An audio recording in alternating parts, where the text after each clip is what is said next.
Hello and welcome to the October program of the Academy of the North American Unitarian Association. NAUA is dedicated to supporting and promoting the practice of liberal religion by embracing freedom, reason, and tolerance, rooted in our commitment to the inherent worth and dignity of every person and all peoples. The NAUA Academy offers monthly programming on a broad spectrum of issues from our liberal religious perspective. He's from My name Woodbridge, is Connecticut. Palmer, and I am a member of the NAUA Academy Advisory Board. I live in Woodbridge, Connecticut and Perugia, Italy, and I know that we have people attending from both the US and Canada, and also some people from other countries as well. If you are willing, I hope you will add your location after your name. You can do so, and the easiest way to do so is on the upper right-hand corner of your picture. If you click the three dots there, you will get a rename, and you can just add your location after your name if it isn't already there. I hope you're willing to do so, and so that we can see the spectrum of our participants. We are becoming an international, in fact, even intercontinental organization, and it's interesting to see where people are from. Excuse me. We will be recording this program, as I mentioned, and it will be available for viewing in a few days on the NAUA website, naunitarians.org. Today's speaker is the Reverend Todd Eklof, minister of the Unitarian Universalist Church of Spokane. Todd is also the founder and current president of the North American Unitarian Association. Reverend Eklof has been minister of the Unitarian Universalist Church of Spokane since 2011. He started in ministry as an ordained Southern Baptist minister, but left the Christian faith while he was still in seminary as a young man, explaining, quote, "I simply outgrew it," close quote. Then he had a 16-year career in TV news and a corporate video production, during which time he became a Unitarian Universalist and re-entered the ministry in 1999, serving the Clifton Unitarian Church in Louisville, Kentucky until 2011, when he became minister at Spokane. He has been widely recognized for his work and support of environmental and gay rights activism, and engaging in areas such as criminal justice reform, reformative justice, the peace movement, as well as immigration and racial justice. Reverend Eklof has 2 undergraduate degrees, one in philosophy and the other in communications, as well as a master's degree in religious studies and a doctorate of ministry. He is also a certified member of the American Philosophical Practitioners Association. In 2019, Reverend Eklof published the Gadfly Papers, which subtitled 3 Inconvenient Essays by One Pesky Minister, and distributed that book at the Unitarian Universalist General Assembly that year in Spokane. For Unitarian Universalism, that act was the equivalent, in my opinion, to Martin Luther's nailing the 95 Theses on the door of the Castle Church in Wittenberg that started the Protestant Reformation. So here we are now, 5 years later, only 1 week before the first annual meeting of the membership of the North American Unitarian Association at the summit in Spokane. I am truly honored to have the privilege to introduce Reverend Eklof to you to share his thoughts on NAUA and the future of liberal religion. Reverend Eklof, the podium is yours. Thank you so much, Stephen. And what a pleasure to be here. I thank you and Joyce in particular for hosting this today and inviting me to talk about a subject that I am no expert in, and that is the future. So I'll talk a little bit more about probably what I feel competent at before we get to that point, but it's very pertinent to the future of liberal religion. And I want to thank Reverend Twinkle, who's also on here, for noting in the chat I'm sure our shared concern for everyone being impacted by the apocalyptic storms that are currently hitting the southern part of the U.S. If there's anything that explains why there needs to be a future for liberal religion, it is some of the worst scenarios going on in our world today. And I include in that the wars in Ukraine, as well as expanding war in the Middle East.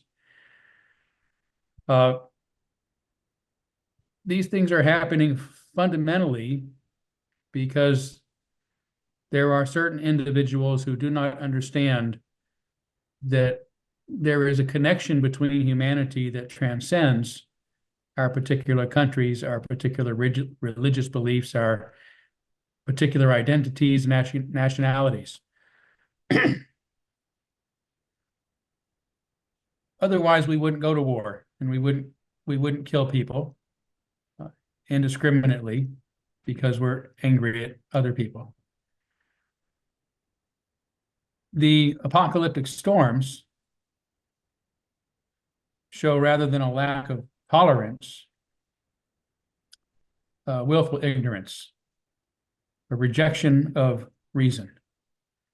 We have known about the environmental disaster coming, at least as a whole, since the late 1960s, even though we've known about global warming since about the turn of the 20th century, greenhouse gas effect.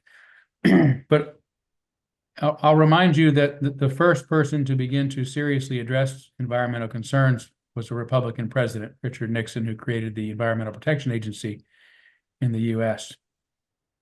Throughout the following decade, we were taking steps to further address those issues. In the U.S., Jimmy Carter reduced the speed limit so that we wouldn't need to burn as much fossil fuels, and also put solar panels on the White House roof as at least a symbolic gesture. The first international conference on the environment was held in 1979. And Ronald Reagan, in running against Carter, decided to reject that concern for the environment, took the solar panels off once he was elected. And sadly, the Republican Party has felt that it somehow must ideologically be against any sort of attempts to address climate problem, beginning with initially calling it a hoax and denying that scientists were in widespread agreement about it.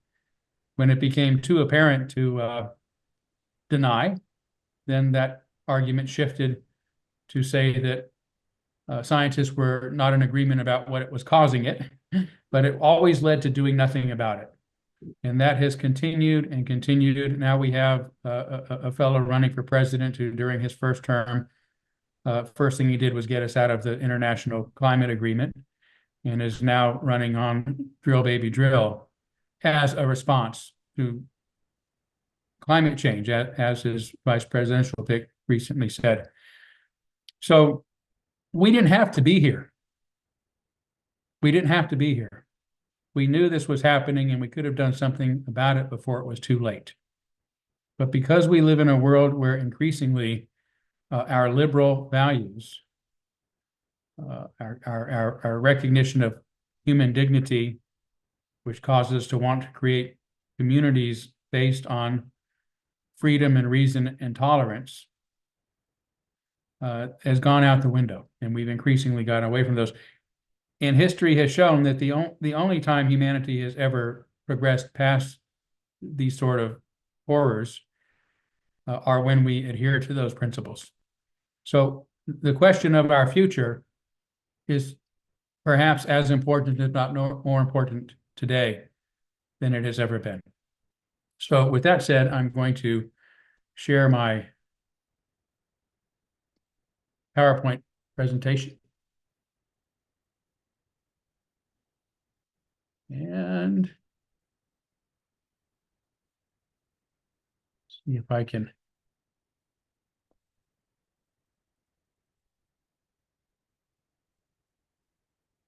There it is.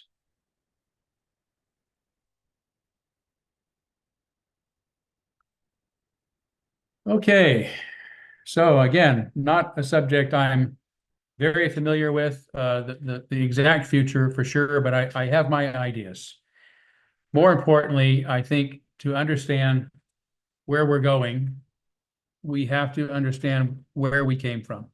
This is a message I continue to repeat quite liberally because I think the reason that we have to have an NAUA is because the UUA, since its formation in 1961, increasingly became disconnected from our history.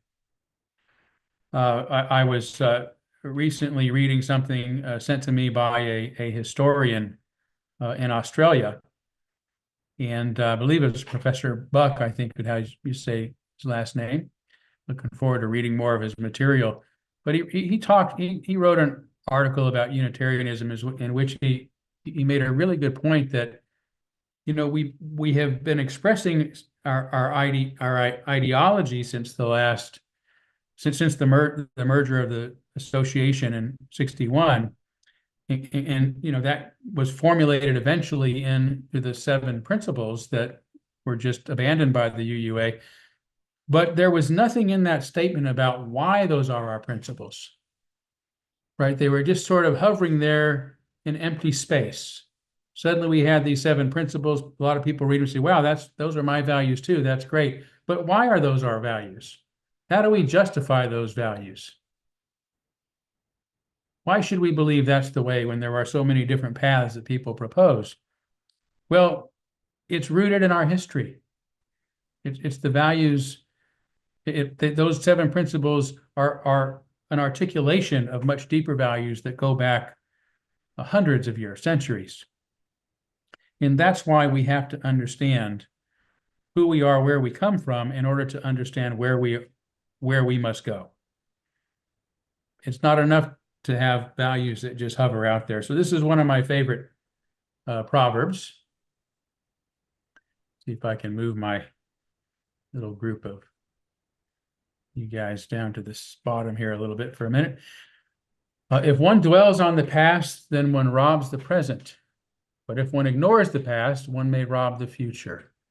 The seeds of our destiny are nurtured by the roots of the past.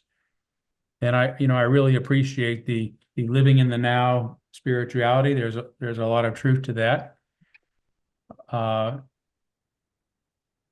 And really, if we get stuck in the past and can't move forward, that does rob us from leading a meaningful life. But we also have to be aware of the past. There are things that shaped us, hopefully some positive things that shaped us, like liberalism and liberal religion, that continue to show us the way forward. No matter what the fogginess, what uncertainty is before us, we have these values that act as our guide. Matthew Fox, a controversial Catholic theologian, some of you may have heard me mention his name in my sermon on the creation spirituality of John Denver this past Sunday. He once said, the spirits of our ancestors are not behind us, but before us, calling us forward. I think that's really an important point to remember, that we move forward by remembering the wisdom that brought us this far. So speaking of one of those most direct spiritual ancestors, Reverend Jack Mendelson, who was, of course, no longer with us, but he wrote a book called Being Liberal in an Illiberal Age, just a few years after the UU Association was formed. And this was how he described us. You're reading it now, I'll read it aloud too. But I want you to ask yourself, is this really indicative of what Unitarian Universalism has become, at least in recent years? But early on, after that initial merger, he said the most fundamental of all Unitarian Universalist principles is personal freedom of religious belief, the principle of the free mind. No holy writ dictates, no creed dictates what must be believed. In a Unitarian Universalist congregation, an agnostic may sit beside one who believes in a personal God. At the after-service coffee hour, a believer in reincarnation may stand chatting with one who affirms utter extinction. Such are our diversities in theological belief. I would say that that may not necessarily reflect what's going on in Unitarian Universalism today, at least not in the UUA, but this is where we come from, right? This was what our communities were known for, and I dare say that everybody here with us this evening has experienced this kind of community at one time or another in belonging to this liberal religion. But let's go back even farther, even before the merger, and to Earl Morse Wilbur, a famous historian, who in 1945 wrote, or defined Unitarianism, I should say, by its fundamental principles of freedom, reason, and tolerance, adding that the first and most essential of its three controlling principles is that of generous tolerance and differing views. Now, remember, that was Mendelssohn's, really, that was the point that Mendelssohn made too, right? It's like we're free to disagree, but bottom line is we're extremely tolerant enough to joyfully share coffee with each other, no matter what our differences are. And I put this in here again because some of you may know the name Frederick Muir, who in his 2001 book about his experience with the Unitarian Church in the Philippines, was trying to discuss the similarity and the differences between the UU Church of the Philippines and the church in the States. And what he said was, while there are obvious and glaring differences in our context, and though our theology may sound quite different, we share principles that have characterized Unitarian Universalism worldwide. The principles of freedom, reason, and tolerance. Clearly, quoting Wilbur. I bring this up because some of you will know that Frederick Muir is the minister who gave the, I think now infamous 2012 sermon to UU ministers in the Berry Street lecture that claimed that Unitarian Universalism was plagued by a trinity of errors, individualism, exceptionalism, and our aversion to authority. And the only cure for these were transforming the religion into a covenantal religion. Because, he said, we cannot do both individual and covenant, and curing the individualism ends up solving the other two problems, according to Muir. But interesting, isn't it, that Muir, of all people, at least at one point recognized that we are defined by what we are now being told does not define and never did define Unitarian Universalism. These principles, which I did not make up, right? Let's go back even further. You know the names of King John Sigismund and Bishop Ferenc David or Francis David, who gave us the Edict of Torda during the Renaissance. We demand in our dominions there will be freedom of conscience. Therefore, none of the superintendents or others shall abuse the preachers.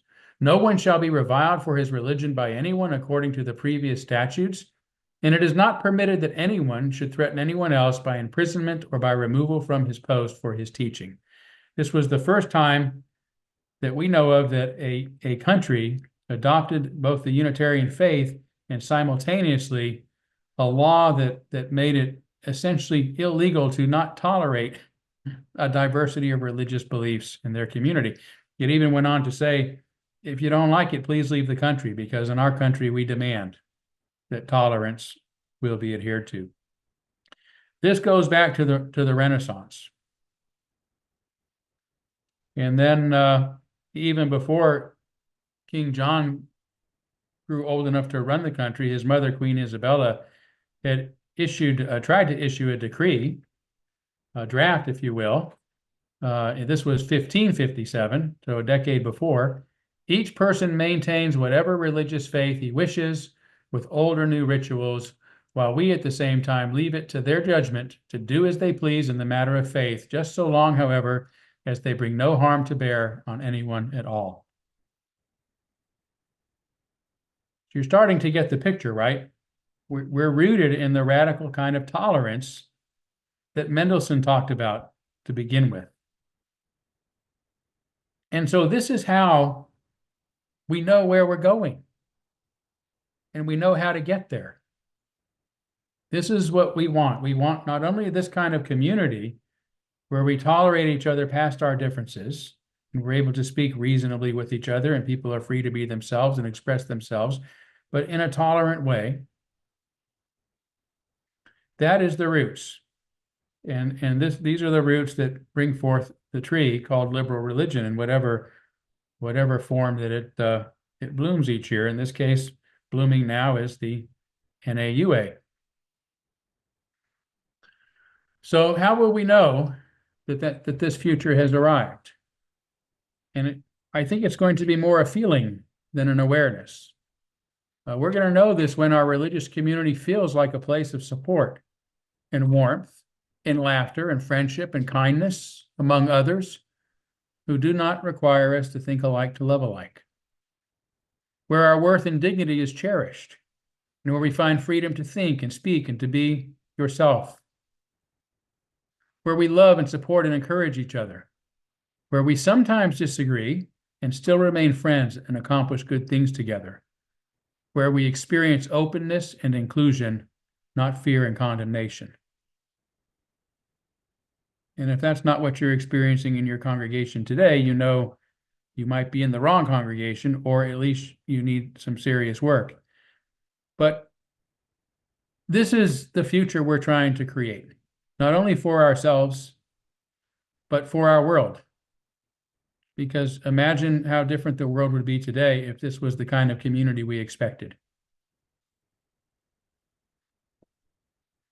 And I want to go into this philosophical piece of this when talking about, the more specifics of where NAUA is going to maybe end up. Because I think we are really here because this is the piece, this is the biggest and most important piece of the puzzle, and it's the piece of the puzzle that was abandoned and forgotten in recent years by whoever it is who took over the UUA. This is who we say we are. This is what we expect of ourselves. It's a feeling. It's a way of being together. It's a way of moving through life. And so, as deeply philosophical as it may seem, this is the underpinning of what we miss. It's the underpinning of what we knew. It's the underpinning of those 7 principles, which were one of the most recent articulations of our deeper values. If you look at those 7 principles closely, you'll see that these values of human dignity and freedom and reason and tolerance are expressed in those. Those are outgrowths of this deeper desire to have this kind of community. So how do we move towards this future? I think, again, that we want to prioritize, promote, and practice as an association and as its members, freedom, reason, and tolerance. Just like Morse defined us, and Muir. the inherent worth and dignity of every person and all peoples, we like to add, was really something that evolved out of the commitment to human dignity in the French Revolution. Remember, prior to this, only certain individuals in society, largely the rulers, they had more power and dignity than anybody else. The recognition that all people are fundamentally the same and therefore should be treated as equals really began to emerge out of the Renaissance idea of tolerance, and then more fully during the Enlightenment commitment to dignity, which really deepened during the French Revolution and ended up being in lots of things, some form of it in many democratic constitutions, and even in the Universal Declaration of Human Rights. So this isn't a principle that is something that is strictly belongs or articulated by the UUA, which is one among other reasons why any claims that they own it is ridiculous. Kant called it, of course, no person should ever be used as a means to somebody else's ends, but should be considered an end within themselves. That's the so-called categorical imperative. I like to just say that everything we do really needs to reflect our attempt to create greater human welfare and individual unfolding. That's what we should be doing. Looking out for general human welfare and hoping to open the space for people to fully achieve their potential. So I have a list of 8 what I call NAUA foundation and fundamentals. These may not end up being embedded deeply within the structure of NAUA in the future. I don't know, because I'm just the founder, and I won't be on the board forever. Hopefully not for long, because I'm 60 years old and I'm moving towards another stage in my life, but certainly want to be on it during its birth for these next few years. But I have tried to put together some principles that I think do need to be foundational to NAUA in order to prevent happening to NAUA from what happened to the UUA, I should say, from happening to NAUA. So these are, as you can see, NAUA shall strictly remain a member service and support organization. This means keeping ourselves in our place. We are not the denominational headquarters. We are a collective, a hub, if you will, for religious liberals all over the world, inevitably, to connect with each other and support each other, and to provide services toward that end. Some of you know that the UUA is currently working to redefine itself. This was stated back in 2015 at the GA, so this is no secret. But in its move to become a covenantal religion, to remove language from Article 3 that calls it a service organization and change it into the covenantal organization. So it will see itself as the religious headquarters, which will then have a right to hold its members accountable, as it also has said, to its new creed. So let's not do that. Let's not do that. Let's make this a bottom line. NAUA shall express its values, mission, and purpose or purposes in the simplest terms, asking only that its members understand and agree with them. Right? So we're not asking you to sign on to a creed. We're just simply saying NAUA very fundamentally is committed to the inherent worth and dignity of every person and all peoples, which means promoting systems and communities built on freedom, reason, and tolerance. That's it. However you want to further express that, articulate that, is up to you. And there are different types of Unitarians all over the world that express theirs differently. Not all Unitarians have the 7 principles, for example. And we are increasingly connecting with some of those Unitarians. And we want to be open to religious liberals. Anybody who says, yeah, I accept those simple terms. Those are my values too. But you as an individual should be free to articulate your own values in your own way. And if you're part of a community or congregation that wants to do that, do that. Put them in your bylaws, hang them on your church walls, hang them on your own walls, put them on a card and keep them in your wallet, whatever. But that's not our job to tell you what it is you believe. That's not our job. It's not the UUA's job to tell us what our values are and what we believe, and it's not NAUA's job to tell you what your values are or what you're supposed to believe. 3, NAUA shall remain a liberal religious association committed to its historic Enlightenment values. And there they are again. Human dignity, human welfare, freedom, reason, tolerance. And then NAUA shall be open to a variety of liberal religious traditions that may articulate their principles and values in different and unique ways. So we're really wanting to promote any organizations that are in line with these more fundamental values. Be they Unitarians, be they Universalists, be they Unitarian Universalist, be they part of the liberal Muslim movement, whatever it might be. We want to support people that want to promote these kind of communities in the world, if they want. 5, NAUA shall depend upon the goodwill of its members for voluntary financial support, not dues. Now, maybe this seems odd for some people, but as a minister, I cannot tell you how often I have heard from my congregations and from many congregations, why are we giving so much to the UUA? What do we get out of it? What are they doing for us? And ministers, like myself, who wanted to support the denomination, would do my best to make an argument of why we should be a fair share. Why a church the size of the church in Spokane, for example, should give what might be the equivalent of a salary to the UUA every year and not have that person on our own staff. And it was increasingly obviously hard to justify.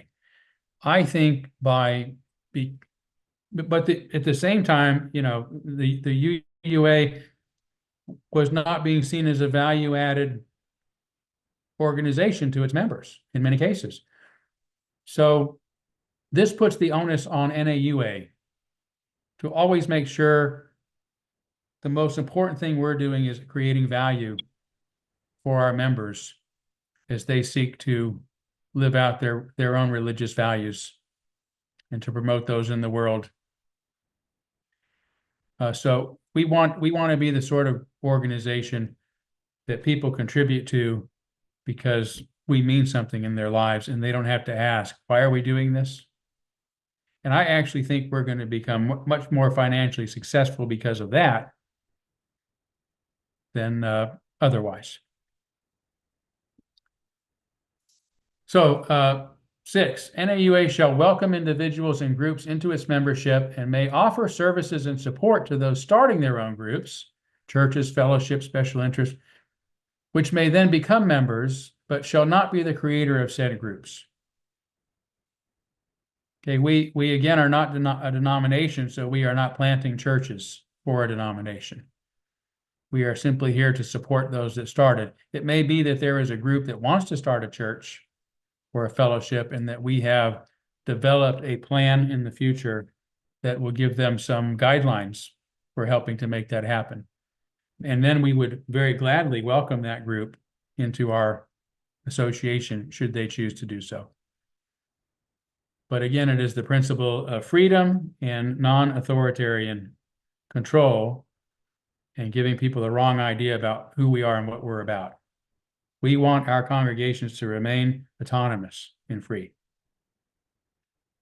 7, NAUA shall avoid being defined as a denominational or religious headquarters. There you go. I think I already said that. And finally, number 8, so these could be the 8 commandments. Just kidding. NAUA shall strive to offer every member a voice and vote in how it is to be governed, as put forward in its bylaws.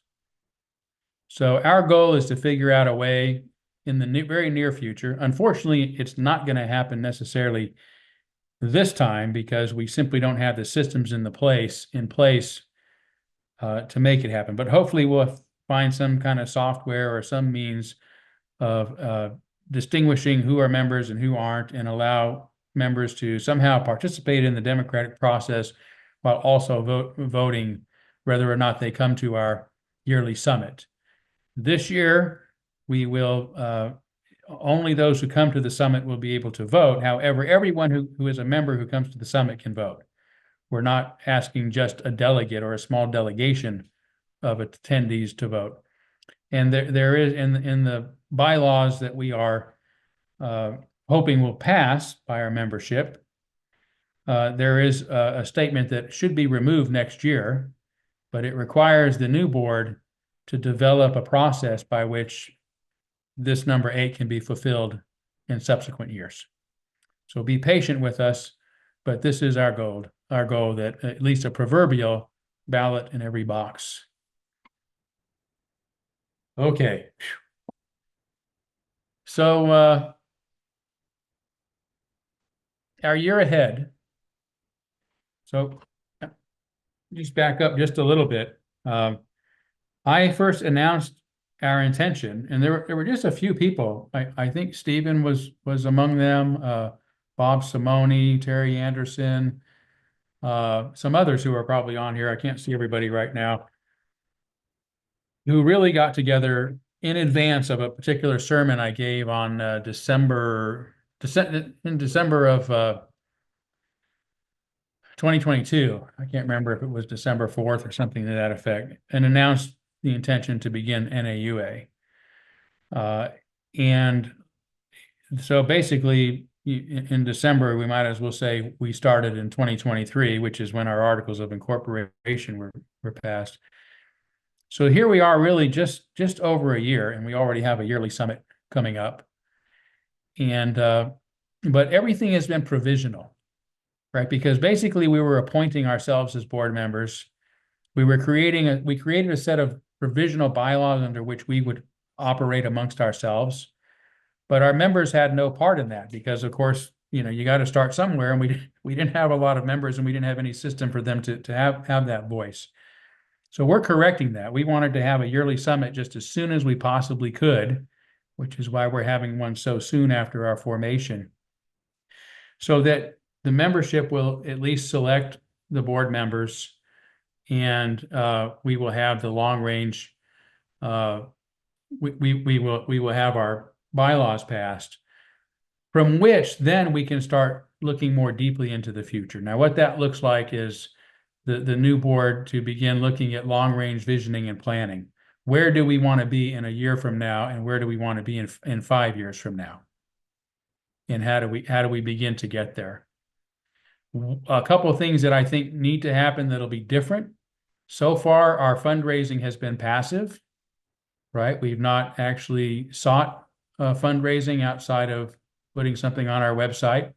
And a lot of folks have been incredibly supportive and generous. Thanks to all of you. But we do want to do some active fundraising amongst members, amongst others. Who knows, maybe there's even some grants and whatnot out there we can apply for. We've also done passive membership outreach. And we want to make that active. We want to put a program in place to where we're starting to look for folks who might want to join us. I do it somewhat by traveling a lot and visiting different congregations once a month, and at least talking with them when I can about these sort of things, about NAUA in particular. But we really, there are so many congregations that exist in what is the shrinking denomination of the UUA, congregations that are just leaving, that may not even know we exist yet.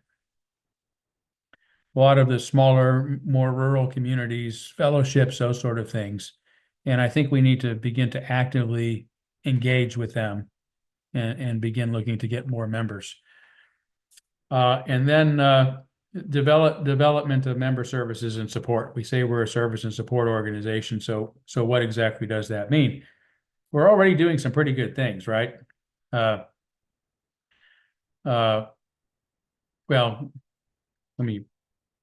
we'll get to the other things we're doing. I should say far further out than this year, in the next year or the next 5 years. These are the questions that I have that I don't know the answers to. Will liberal religion endure? I personally do not know this. I'm unsure about it. Am I hopeful? I am hopeful that it will. I feel like what we have going for us is that we represent perennial values. Perennial means they keep coming back. So no matter what organization discovers them, what people in what point in history discover them, they return. So I think these values will endure, and therefore some type of commitment to them will endure. Will it be NAUA? I don't know. I hope so. Will the UUA endure? I don't think so. I'm pretty confident that they have become something so unrecognizable and so nebulous and so meaningless that it will not continue unless they suddenly do decide to reconnect to their roots and get some saner people leading it. But they do have lots of money to play with for a long time, but I don't think it will endure. I think we just saw the latest report. They're down a couple hundred churches in the past couple of years already. Will any religion endure? At least in the sense that we know religion. I'm not sure about this either, but I'm not sure about this because I think humanity is finally, becoming more rational and waking up. Oh, I wish we were.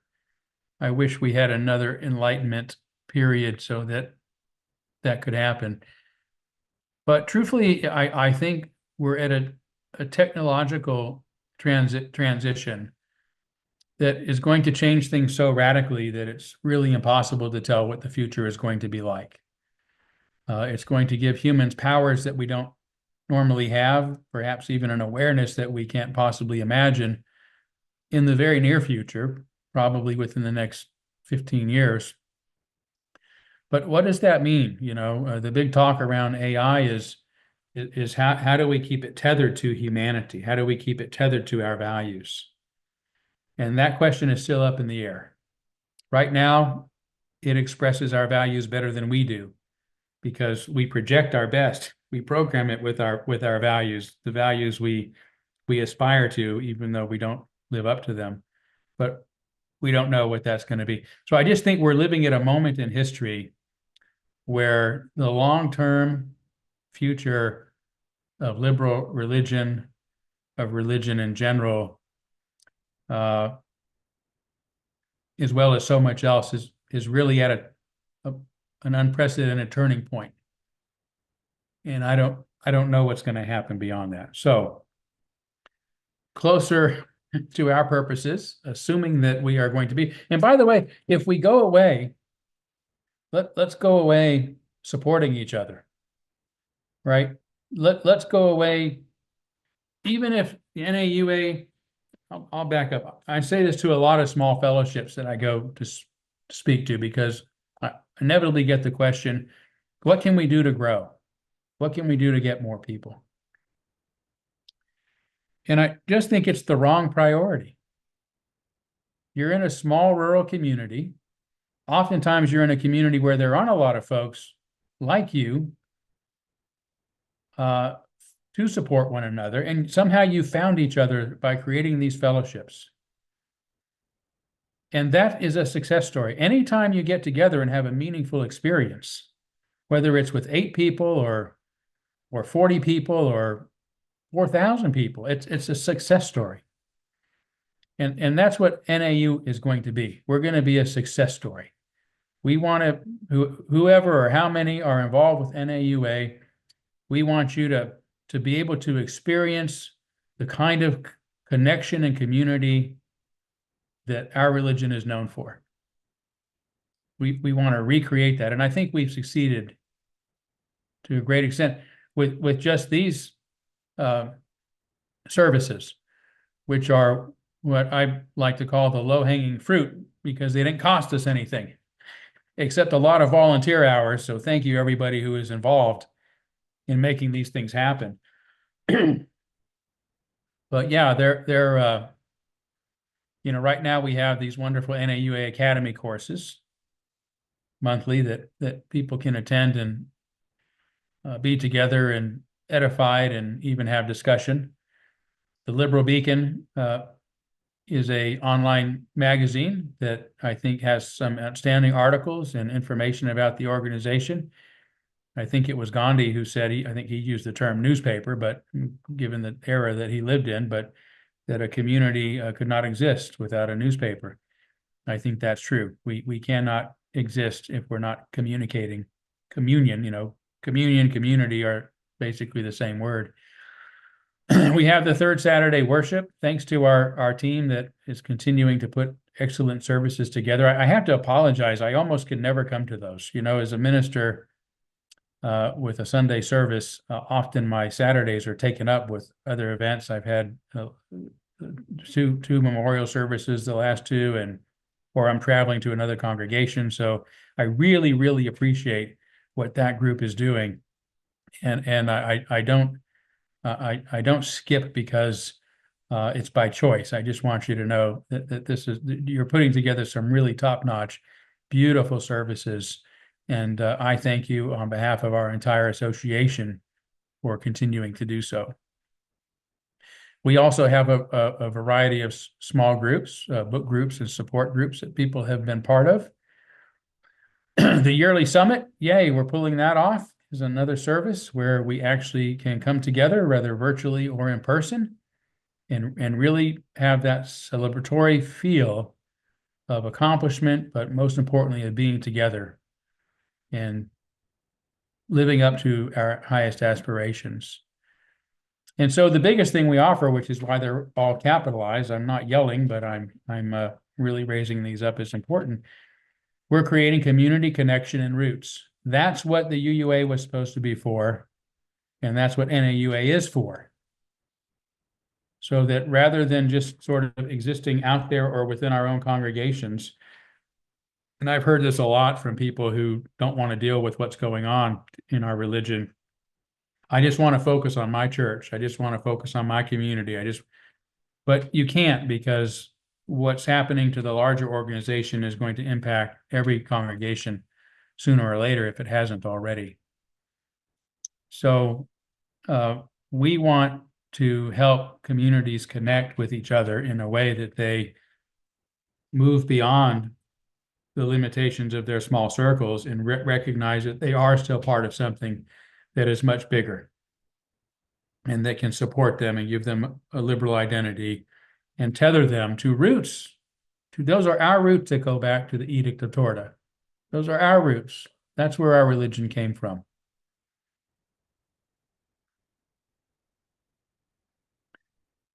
And then some things in the immediate future. A ministerial search exchange. This is something that I think we're fairly close on as far as the technology, thanks to Jay Kiskell of the Fifth Principle Project, who has worked to put something together.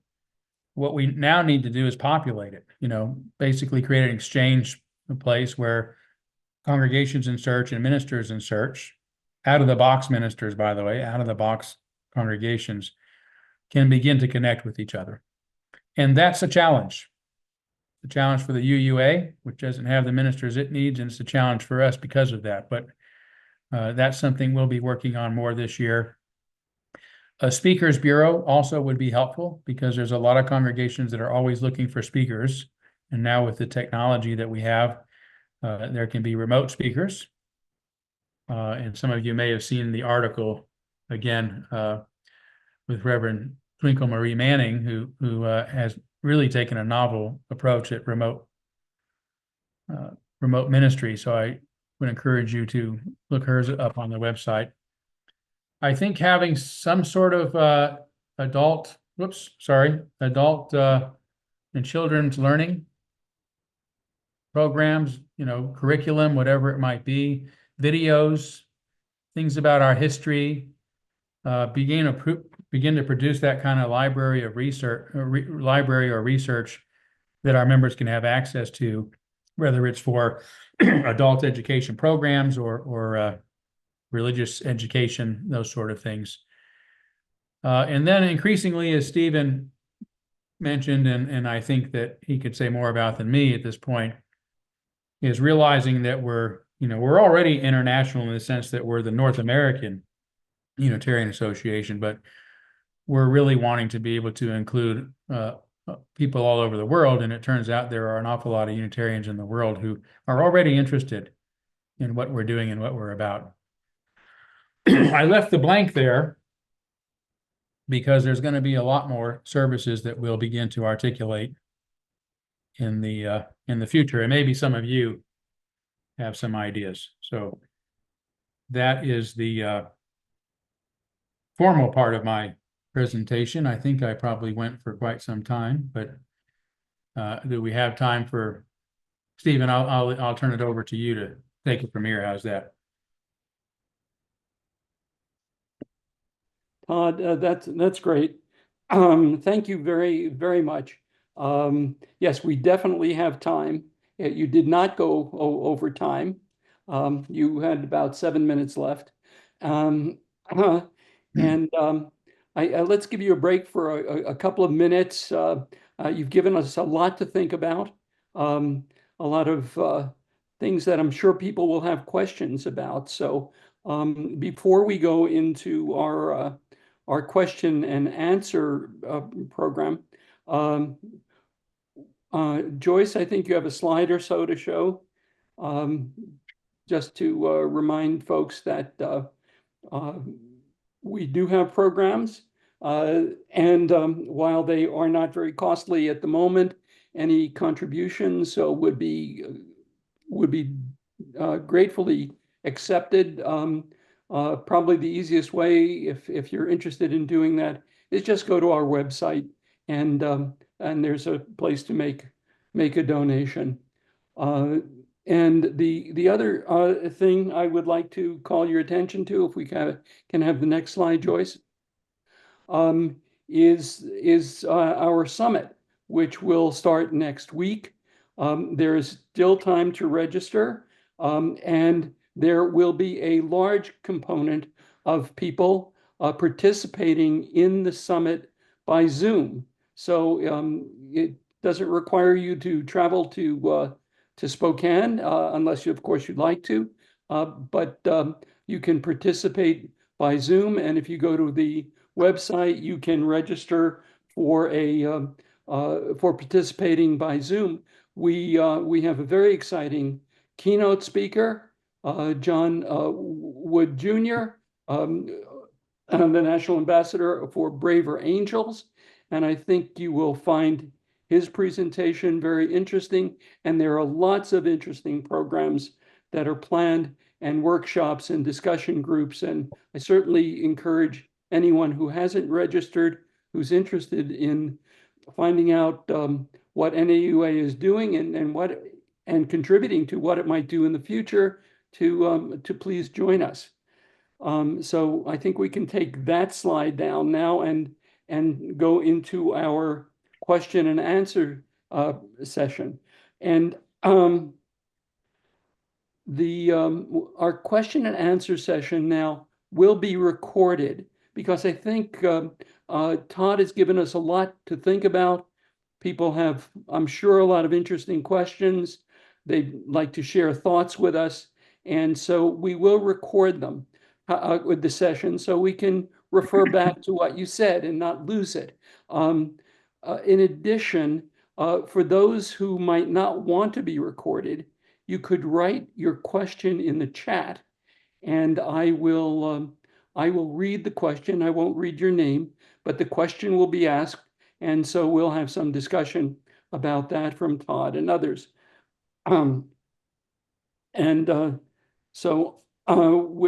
With that, I think we can move ahead to the question and answer program. I would suggest that to ask a question, if you go to the bottom of your screen and click on the reaction button, and then it's a heart on my screen, and if you click on that, it says raise hand. And if you raise your hand, I will call on you in the order in which your hand is raised. And if there are questions, I will, in the chat, I will also intersperse some of those. So with that, why don't we begin our session? And I'm going to try to see who had their hand up first. I see Dick Burkhardt has his hand up. Is Dick there? Jack is first.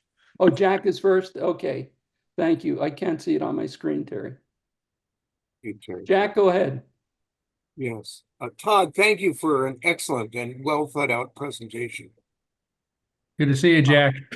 It's good to see you too. By the way, I'm not able, after all, to come to Spokane, so I've already registered. I would like to contribute any money that I've paid to a scholarship fund. Very generous. Thank you. You're welcome. And that included dinner. I want to make a suggestion that that you may need one more principle that you didn't enunciate. And then I want to question one that you did. Sure. And so the principle I want to suggest is this. NAUA may occasionally take positions on social issues, but shall not expect members necessarily to agree. We treasure freedom of belief. And I don't see that covered by any of your other foundational principles. And then I would suggest that you might want to knock out number 6. I don't see why creating groups contradicts any of the other foundational principles that you've enunciated. And I think of the fantastic work of Monroe Husbands, with whose career some of you are familiar, a Unitarian minister who was tasked long before the merger with going around the country and forming individual fellowships. And I believe he was personally responsible for the formation of about 400 individual UU fellowships, what became UU fellowships during his career, a contribution to liberal religion that I think is unmatched even today. So I would hope you'd consider that. That's all. Yeah, thanks. Yeah, I think on that one, you know, the way it's stated, we want to help with that by providing services and knowledge, but I personally don't want to start churches because we are here to serve and support churches or entities that are already in existence. So it's not to say that we couldn't have a strong hand eventually if we have the finances and the resources to help those who want to start churches to do so. But you know, we don't want to be a denomination. And what churches would we start? Let's say we get we get congregations somewhere in Eastern Europe who are very different than the congregations here, and say we want to start a church here, and it'll be so we'd end up starting churches we may not even know anything about. So that's why I'd rather be of support in giving people what support we can who want to start something, and hopefully they'll want to join. But that's just where I'm at. I'm trying to stay away from the being a denomination, a religious headquarters sort of thing that starts churches on its own behalf. That's kind of my idea behind that. The other one, if we were to take a stand, who would we take that stand on behalf of, right? Because we're ultimately just a board of 11 people. So if a board chose that, well, let's as the board of NAUA take a stand on a position and put out a statement, I wouldn't necessarily have a big problem with that, but it wouldn't be very meaningful, would it? Because it would be on behalf of those 11 people rather than the membership. And we don't want to speak on behalf of the membership. We want them to speak for themselves. So doesn't mean we might not get involved in some issues, though. As part of, we may have a social justice branch, which UMIAC is really acting as right now, for us, and so we may enhance that work. All right, so go ahead. The thought that went through my head when you said what fellowship or what church should we start? The thought that went through my head just like that was down the street from every existing UUA church. Thanks, Jack. Okay, we have a lot of questions to get to. Thanks, Jack. And I think Pat and Bob in Kalamazoo, Michigan, were next in line here. Hi, yeah, It's this on is my Pat, screen. and I apologize if I'm missing something basic because I'm really pretty new to this. I've been going to one of the discussion groups for a while.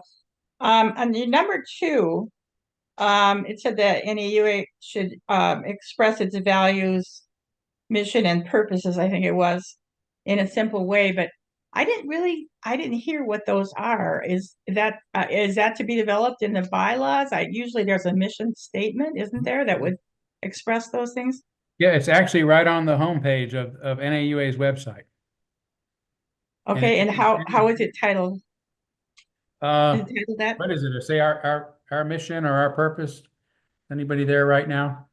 But essentially, it says what I said, that we're committed to the inherent worth and dignity of every person and all peoples, through creating systems of freedom, reason, and tolerance.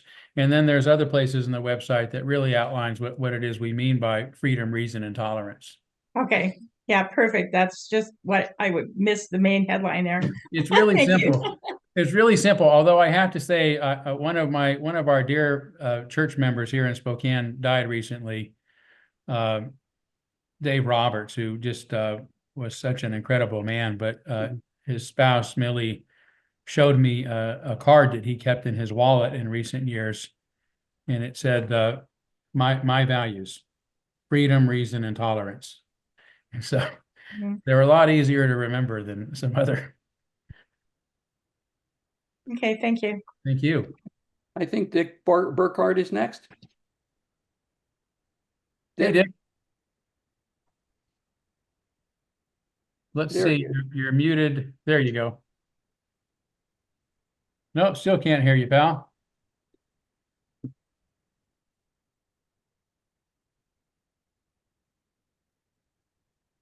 No, we're not hearing you, Dick. I'm trying to get, Oh, we Oh. hear you now. no, okay.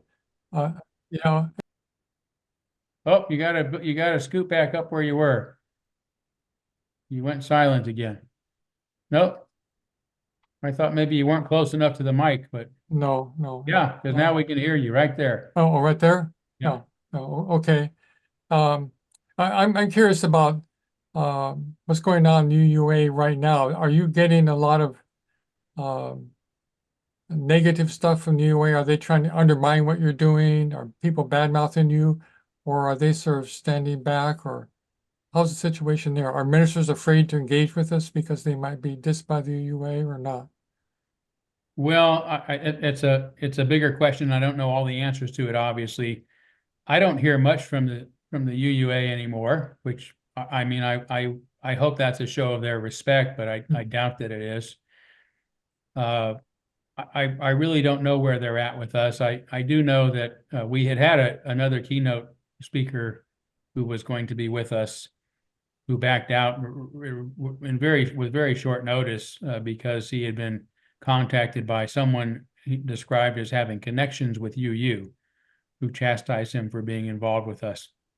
So whether that was institutional interference or just interference of one individual, which seems rather odd. But anyway, that probably the biggest headache that happened recently, but it ended up working out really well because we've got, I think, a really outstanding replacement that's going to be far more pertinent to what we're going to be talking about, to what we're about. In fact, John Wood, when he got my invitation and I described just a little bit to him about what's going on, he said, man, I had no idea, and I'm so excited. I want to come in person. And he says, I so much want to talk about the continuing racial inequality going on in the world and in our country, but do it in a way that honors the liberal values upon which this country was founded. And it made me really think, we haven't been able to have that conversation, because anytime we offer an alternative approach to racial justice, we're called racist. And so we stopped talking about our commitment to racial justice. And I said, this is perfect to have somebody here who is committed to our liberal values and to racial equality as we are. We get to reclaim and re-own that mission. And that to me is beautiful. So Dick, I guess bottom line is I've tended to ignore the UUA at this point. They don't like me very, very well. They've said some pretty untrue and unkind things about me, and only proven the point as far as I'm concerned. But I'm still a happy person, and I'm still moving forward, and we're still doing good things together. So it doesn't really matter. We're doing what we have to do at this time to be who we are. Yeah, I guess one comment on that, and I follow the UUA board fairly carefully, and I've never heard anything directly negative from them, but they seem to be totally okay with really radical people running the show on issues like race and trans and all these other things, and saying nasty things. They've supported people like Scotchko, and they don't hold anyone on. People like Scotchko McCarthy are not held accountable in any way. So it's kind of a tricky thing where I don't see it official, but I see tolerance of all kinds of nasty unofficial stuff. Yeah. Well, they're not tolerant of some unofficial stuff because they weren't tolerant of myself. Right. I don't want to get into it too much, because we could go on all day, and it's just one of those. I'm not ready to say bygones. No. But let's move on for sure. Yeah, it's certainly a puzzle to me, though. Yeah. Yeah. We have a number of other people with their hands up, and thanks, Dick and Todd, for your response. I think Ed Hudak is next. Hi, Ed. I think you're muted, Ed. You're still muted. There you Oh, there you go. go. There we There we go. go. By the way, this is always wasn't when I was going to a regular fellowship. This is my most popular part of the service, is when I could talk back to the minister and do the presentation. So thank you.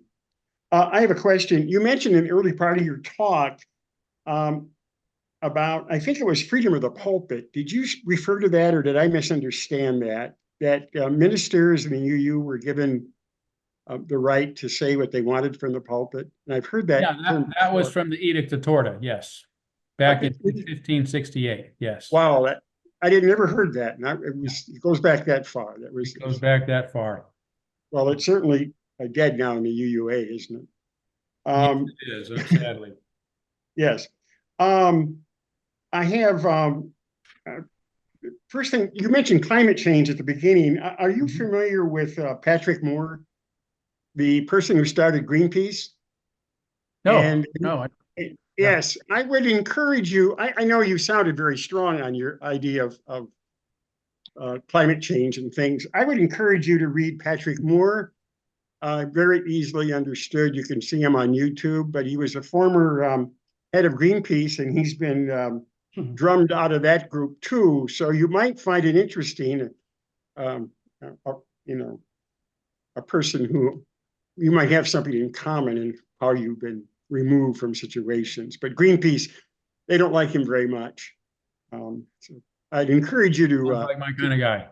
Oh yeah, I think you'd enjoy Patrick, and he's a pretty grisly guy. So I really enjoyed listening to him. Let's see what's now. Oh yeah, I would encourage. I was thinking when I was pretty active in my fellowship, and I recall something called, I think it was called the Church of the Larger Fellowship, that came out of the UUA. Whoops. Hello. We can still hear you. They'll get rid of Okay, that came out of the UUA, and I was wondering if you were familiar with that. I think it would fit very well in what we're trying to do with the North American Unitarian Association. They would send out things like lesson plans for individual parents to run to be religious with their kids. I think they even had sermons that they would send out. And it would be interesting for the churches that are not around or not very active, or I mean, are active, but not part of the UUA. Maybe we could listen to their sermons in various parts of the country. So Yeah, that's pretty much that was my great views. suggestion. I think we're going to move in that direction in a variety of ways, but we have to be creative with pulpit supply these days. So those are good Okay. suggestions. Yeah. Okay, that's all I have. Thank you. Thank you, Ed. Sure. Bye-bye. Okay, I think Sean in Monterey, I don't see. Okay. I'm here. Oh, there you are. Do you hear me? Thank you for organizing this. My question is, what I see as a problem with the UUA, but also seems to be an issue with, groups like the Fifth Principle Project, particularly the Facebook group, is that there's a large focus on political and cultural issues and controversies and arguing about that, and kind of in both the UUA and in the reaction to the UUA, and kind of forgetting about people's fundamental needs when they often turn to religion or spirituality in terms of their emotional and spiritual and personal growth.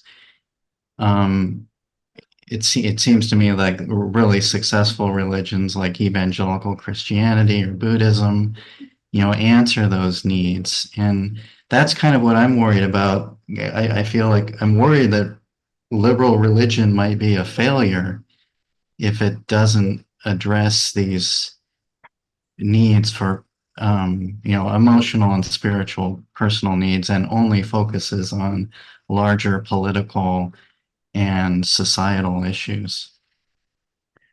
I appreciate that, Sean. It's a big conversation, so I won't go into great depth here in response because we don't have time for it. It's fair, I think the UUA has become basically a religion of social justice, which is very empty and shallow because it does lack roots. However, my spirituality is very earthy. It's very connected to reality, and I think that, to me, human dignity and reason and freedom and tolerance move me as deeply as anything, and I've explored a lot. Anything I ever have, my guess is it probably moves you just as deeply, which is why we have to go back, like Ed said. Did you say freedom of the pulpit has been around since since the 16th century? Yeah, absolutely. That is our spirituality, and I get moved in my gut right now just talking about it, to think that we have that kind of a rich history. We have to begin to be able to frame that in a way that moves people, whether we call it spirituality or religion. But Bertrand Russell once said that everyone will devote their lives to something or be devoted to something, and in that sense will be religious, right? So if the thing you're most devoted to is playing golf every chance you get, that golf is your religion, if it's your family. So everybody has the ability to be moved and motivated by something. The question is, what's moving and motivating us? And that's where liberal religion needs to succeed. Is it going to fail? You're right. That's the open question right now. I hope not. We're trying to help it survive. Thank you. Yeah, thank you. I think Bob Simone has a question, and I'd like to follow Bob if I could. Sure, and then maybe there were some questions in the chat. I didn't see any in the chat at the moment. I saw one about a 501c3. I'd like to touch on that. Oh, okay. But let's get to Bob and then you and then Gail, and maybe I can hit that one I saw. Okay, good. All right. Yeah, Reverend Todd, thanks for taking the time to Bob. explain your viewpoint in your, kind of future vision for the future. And it may surprise others, but didn't surprise me. We've had that conversation. You don't see the NAUA as a denomination. You don't really think that we should be taking the 7 principles and incorporating them into the NAUA. So it didn't surprise me. But what you kind of described, as a support organization, right? Not a denomination. It seemed in my mind not much different than an organization, say, like the American Humanist Association, which I kind of looked into, and I pulled out their website, after you were done, and hear from their about us. Humanism is a non-theistic worldview with ethical values informed by scientific knowledge and driven by a desire to meet the needs of people in the here and now. At the foundation of those values is an affirmation of the dignity of every human being. I mean, it doesn't sound too different than what we're doing. Because Unitarians birthed humanism. Yeah. Of course it doesn't. We created humanism. Yeah, I mean, obviously there's parallels, but I mean, are we going to try to differentiate ourselves from the American Humanist Association? Well, I get your point, and it's a good point. But no, the word denomination is somewhat problematic anyway, because what do we mean by denomination, right? A dollar is a denomination of money, so is a 20, right? So when you're talking about denomination, you're talking about a specific brand of a religion.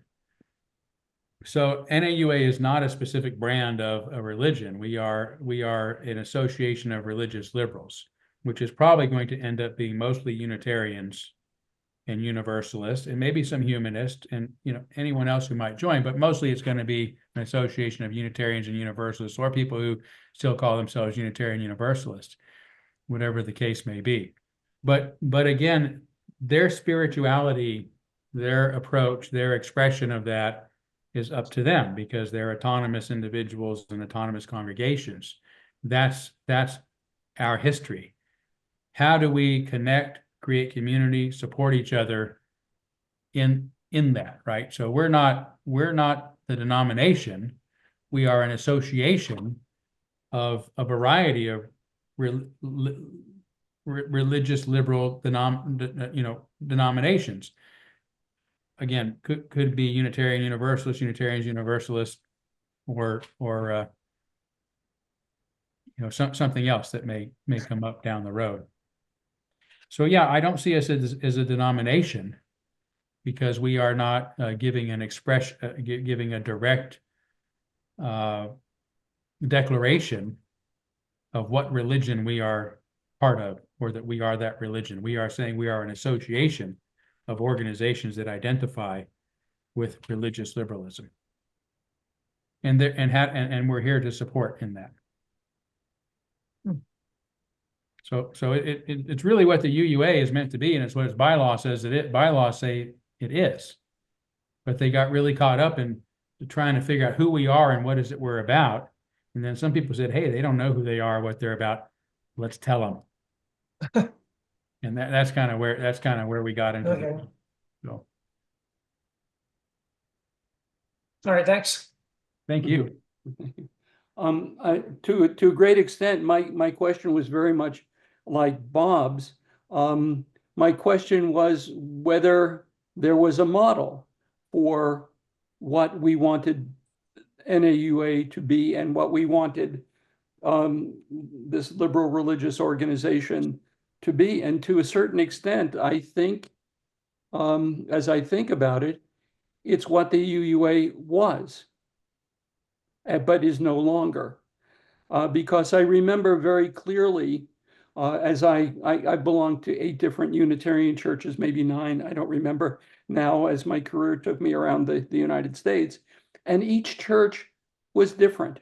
They had their own characteristic, and yet they were loosely affiliated, it seemed, with the UUA, but in many respects, nobody ever mentioned that there was a UUA. I'm wondering if what you're talking about is going back to forming what the UUA was supposed to be originally. Yeah, that's absolutely. And the pieces I'm trying to put into place are my intention to be that thing without the potential for becoming something different. and maybe I'm overly cautious on not being a denomination or seeing ourselves as such, and overly cautious by not wanting to start congregations ourselves, because again, you see how Jack Mendelson described us 3 years after the association began. It was very much descriptive of what we would expect ourselves to have been described as. That doesn't exist anymore.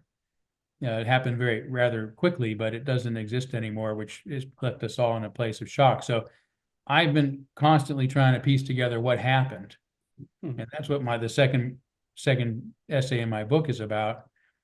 But I am overly cautious. I'm trying to put things in place. I hope they'll stay, but maybe someday someone will find good reason to shift that foundation a little bit, and that'll be okay. I'm just telling you where I'm at with it. So, Okay, good, thanks. I think we have 3 more questions, and probably we should just take those 3 questions and then go into breakout rooms. I think Gail is next. great. Hi, Gail. Yeah. Good to see Hi, you. Todd. Good to see you. My question was really inspired by Sean's comment, and it's around the spirituality.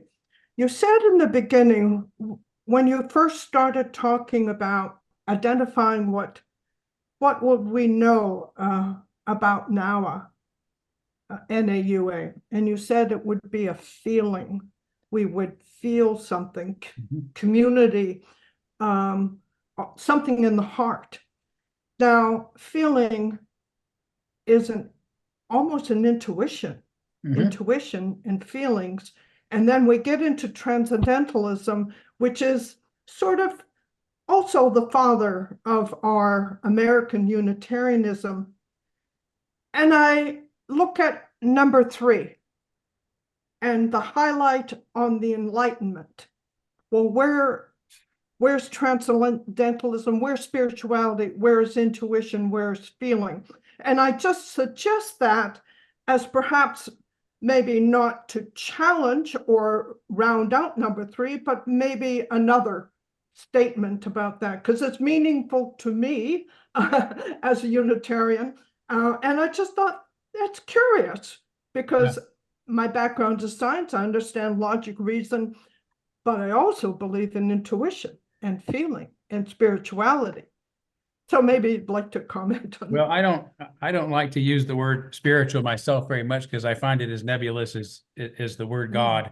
It means so much what's different to something different to everybody. Now, I gave a sermon Sunday on creation spirituality, right? So when you're defining what spirit you're talking about, the spirit of transcendentalism, for example, the spirit of the Enlightenment, then you can have a real conversation, right? When we say this is a very spiritual, and feelings, of course, are something that again can be very random for individuals. So that's why I said this is the feeling that we have, right? It is not just feelings. It is not just feelings. It is a kind of feeling that can be described and defined and shared by each other. So as far as the transcendentalist stuff, and even humanism, right, was born here in Spokane, actually, in the early 1900s. Formal humanism, but humanism goes back again to the Renaissance. But these are again, when I say the simplest terms, I really try to go back to the roots, right?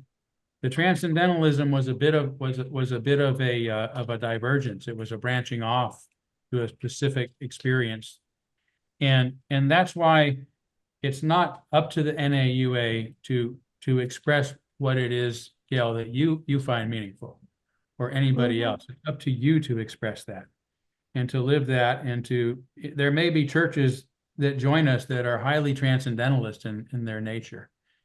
And that's great. That's what we want, right? Because even as transcendentalists, you're going to be committed to those even more fundamental statements of freedom, reason, and tolerance. So we're articulating in very simple terms again, so that you don't see us as having to reflect your beliefs or your specific beliefs or your specific spirituality, but you have the freedom to do that yourself, just like somebody who might be moved by something completely different does. So long as they would go to our website and say, Well, Yeah, Yeah, okay. I do appreciate it, and I want to allow everyone else time to discuss. But yes, because the Enlightenment values sort of line up very well with humanism, which again is a human value. Not necessarily everyone embraces it. Local knowledge may not be quite lined up with that, but it's an area of discussion. And I think spirituality is what people are looking for, regardless of how they define it. And so I think that perhaps that's something that obviously will come up in the discussions. Thank you. Yeah, it comes up all the time. It's one Yeah. of the major sources of division in Unitarian Universalism is the spirituality and reason. Well, we're going to Unfortunately, they're have. not necessarily in conflict, but yeah. Okay, go ahead, Stephen. Sorry. Yeah, I was going to say that the breakout rooms will give us an opportunity to share some of these ideas and ask more questions and bat some ideas around for a while. So as the last question, we're going to give it to Aspen, who always has interesting questions. Yeah, and, hey, Aspen. and ideas. So let's hear from Aspen, Well- and then we'll move into breakout rooms Well, thereafter.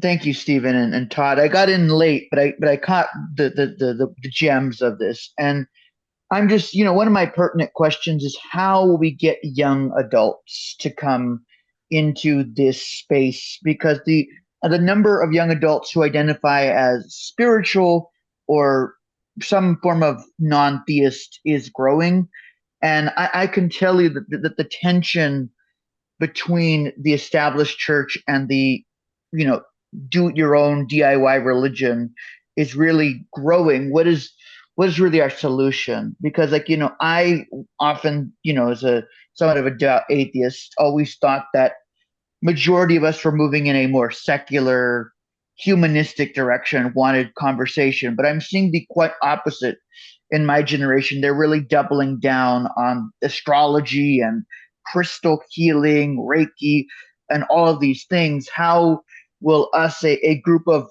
forward-thinking people who we're not necessarily against Reiki, we're not necessarily against astrology, but the vast majority of us are non-dogmatic to the core, to the point that we don't want to be grounded in one camp. What is our goal? How do we get young people who are in this crisis to come into our fellowships? When they're full of older folks who are of a different educational background and lived in a world that was a lot more role defined. There's no grounding. As someone who's 25, I can tell you there's not a lot of grounding for us. And so how do we get there? I know it's a very big and broad question, but it's always one of the questions on my heart.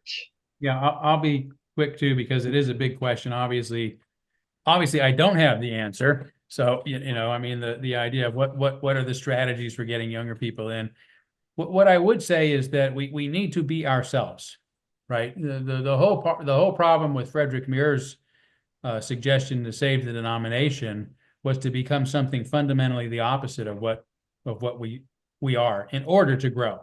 So we don't want to put growth before being who we are and living out our values and our principles. So I think that's the first thing to remember. The other thing to remember is that traditionally, this has been, I shouldn't say traditionally, in for the past many decades, this has been a religion in which most of our growth is from adults, right? We have very few people who are born in Unitarian faith. Most of them are people who discover it at a certain point in life, who are searching for something more open-minded than they had experienced before. So we have tended, the children are not our future. They may be the future of humanity, but they're not necessarily the future of Unitarianism. It is people who, and Aspen, you are an anomaly among young people that I know. You think deeply about things, and you find a place where you can feel most comfortable. So I hope that others will stop. I hope others will we'll find a way to cope with reality as it is on its own terms, and perhaps then be attracted to a place like NAUA. So that's my short answer. Not to say we won't do some active things that are more actively meant to engage a younger audience, perhaps communicating in the ways that they do through podcast and Twitters and those sort of things, which I'm always reluctant to do, but I'm willing to learn. So Okay. now, if I can, Stephen, can I just answer the 501c3 question real quickly? Yes, go ahead. Do Go that. ahead, please. So the answer is yes and no. Yes, a lot of people don't understand the tax code, but when it comes to churches and religious associations like ours, the IRS code declares that we are considered a tax exempt organization without having to have the official 501c3 status. We already have 501c3 status on the basis of being a church and a religious association or denomination, and therefore do not have to apply for it. A lot of churches do, because it saves a lot of headaches as far as doing business with people who want your tax ID number and that kind of stuff.